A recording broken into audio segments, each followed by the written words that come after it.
Une question toute simple, qui semble parmi les plus difficiles à répondre pour les étudiants, même en économie. Qu'est-ce que c'est l'économie?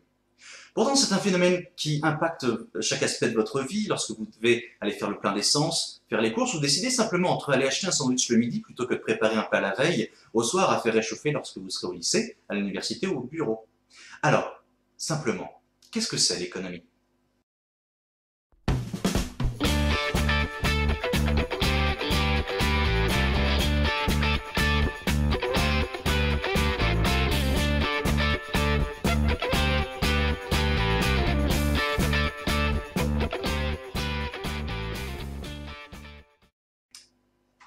Les réponses données à cette question sont généralement très variées, mais il est possible d'observer quelques constantes. Pour un débutant, poser cette question est particulièrement importante car elle vous permet d'évacuer un grand nombre de préconceptions popularisées parce que vous pouvez entendre quotidiennement aux informations ou simplement le fait que vous puissiez avoir la sensation que, dans l'ensemble de notre société de consommation moderne, vous n'avez pas d'impact sur ce qui se passe autour de vous. Pourtant, vous êtes bien plus important que vous ne le pensez. L'économie, ce n'est pas l'étude de l'argent, des banques, de la bourse ou du commerce international. Non, tout ça oubliez-le pour le moment. Tous ces éléments sont étudiés en détail, mais ils ne sont que des conséquences faisant partie d'un ensemble bien plus large.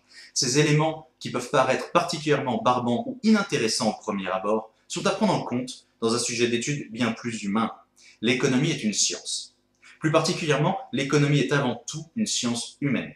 L'économie, c'est l'étude des choix réalisés par les êtres humains, ainsi que par de nombreuses espèces animales d'ailleurs. Sans toujours y penser, chacun des choix que vous faites dans votre vie est un acte profondément économique. De l'heure à laquelle vous vous levez le matin, jusqu'à votre décision de laver la vaisselle le soir, ou au contraire de la laisser pour le lendemain. En effet, elles auront un impact sur votre énergie, votre humeur, votre qualité de vie, votre choix de transport, et donc sur l'ensemble des décisions que vous prendrez plus tard dans la journée et votre capacité à travailler ou consommer. Les sciences économiques et sociales prennent en compte l'intégralité de vos choix dans votre vie et tentent d'expliquer ce qui pousse les individus et les groupes à agir tels qu'ils le font.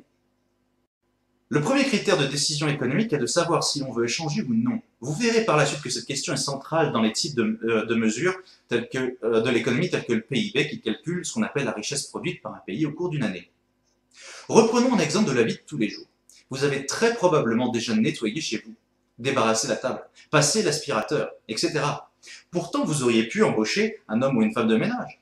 En choisissant de ne pas échanger et de faire vous-même l'entretien de votre habitation, vous choisissez de conserver la valeur monétaire de cette action pour vous-même, que vous pourrez utiliser à un autre moment pour faire autre chose. Si à l'inverse, vous préférez ne pas faire votre ménage vous-même, vous créez une opportunité d'emploi et de revenus pour une personne prête à aller le faire chez vous en échange d'un paiement.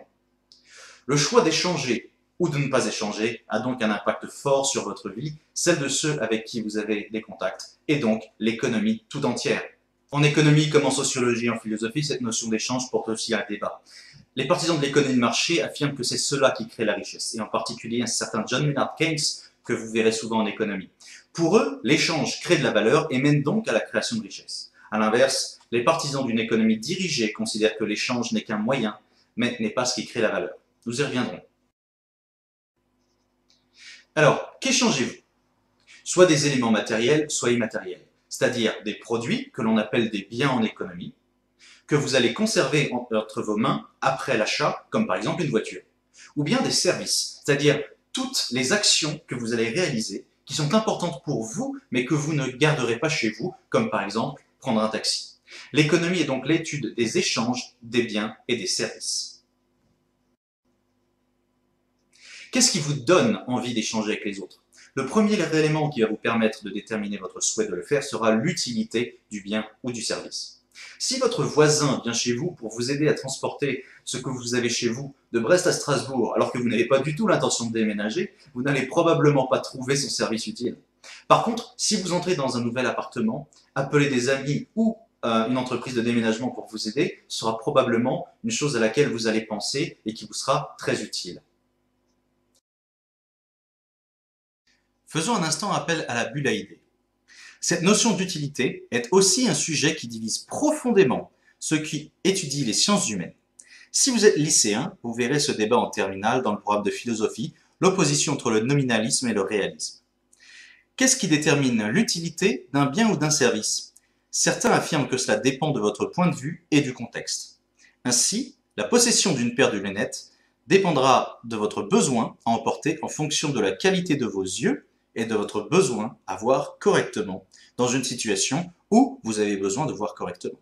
En clair, l'utilité dépend de votre point de vue individuel. Cette vision est appelée nominaliste et partagée par les partisans de l'économie de marché en sciences économiques et sociales, avec les libéraux, dont Adam Smith, les keynésiens ou encore Max Weber. En philosophie, vous trouverez cette idée chez différents auteurs dont Immanuel Kant, John Stuart Mill ou David Hume. À l'opposé, les réalistes affirment que les biens et les services ont une valeur universelle, générale et ne dépendent pas de votre point de vue. Ainsi, l'eau potable a la même utilité pour tous les êtres humains et non pas en fonction de notre opinion de l'eau ou de notre volonté de boire. En clair, l'utilité est universelle et ne dépend pas de votre point de vue, ni du contexte. Vous retrouverez cette vision principalement dans le programme de terminale si vous êtes lycéen en SES avec les partisans d'une économie dirigée tels que Karl Marx, Pierre Bourdieu et de manière générale les courants marxistes et socialistes, ainsi qu'en philosophie avec Platon, saint Thomas d'Aquin ou, d'un certain point de vue, Jean-Jacques Rousseau, même si ce dernier considérait sa propre pensée à ce sujet comme étant incomplète. Ce qu'il vous faut retenir pour ce cours pour le moment est que cette idée d'utilité va revenir régulièrement au sein de vos études de l'économie et sera sujet à débat entre les différentes visions de la société. Gardez en tête que cette idée est centrale au début du programme de terminale ES, lorsqu'en sociologie, vous étudierez les notions d'égalité et de statut social entre le réaliste Karl Marx et le nominaliste Max Weber. Avec cette notion d'utilité vient aussi le concept de rareté. Pensez à où vous vous trouvez au moment où vous regardez ce cours.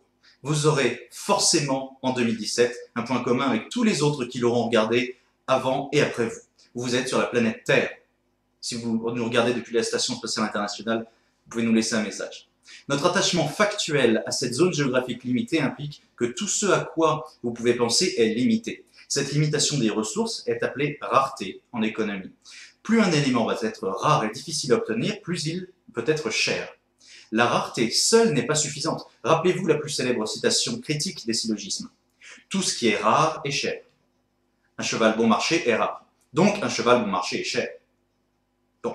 Donc ça montre bien que la rareté seule n'est pas suffisante pour déterminer la valeur que vous allez donner à un bien ou un service. La valeur, nominale ou réaliste, va donc dépendre de la rareté et de l'utilité.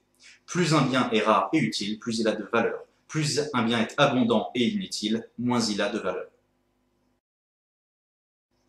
En conclusion, l'économie, c'est l'étude des échanges de biens et services rares et utiles.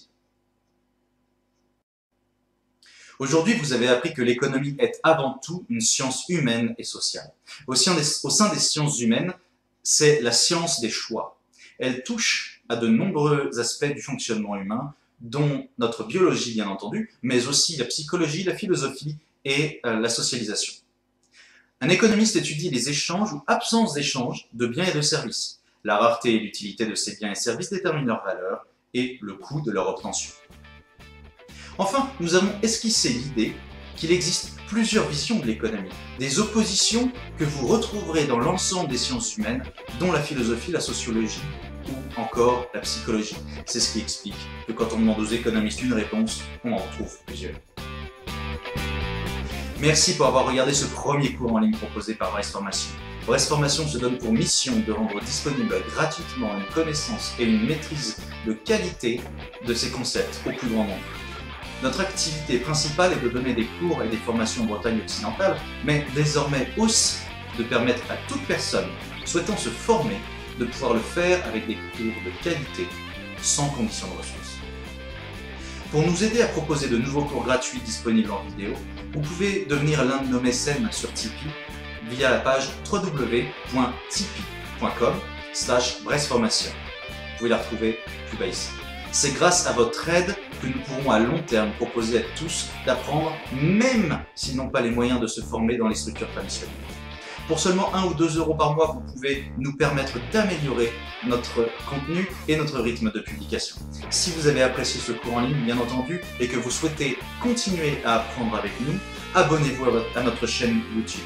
Et si vous avez des questions auxquelles vous souhaitez que nous répondions en économie sociologique ou méthodologique, vous pouvez nous les envoyer par email ou les poster directement en commentaire sous cette vidéo.